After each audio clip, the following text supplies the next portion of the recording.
Hello po sir, if mag-terminal leave po ba ako now, August hanggang January, makukuha ko po ba ang mga benefits ko now 2024? Like bonus of December and SRI if meron po. Kapag mag-terminal leave po kayo from August hanggang January next year, ay wala pong problema, no? Yung epekto po ng terminal leave ay para ka lamang po na still on duty. Pero ikaw ay hindi na po pumapasok.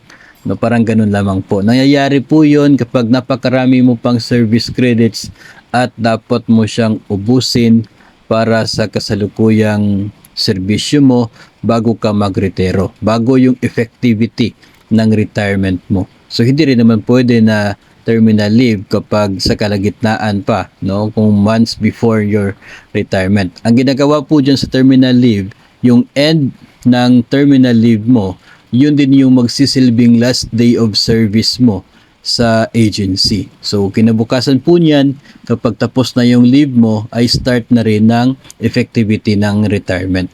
So, yun po yung advantage kapag napakaraming service credits ang naipon mo from your day 1 of service hanggang sa ikaw ay magre-retiro na.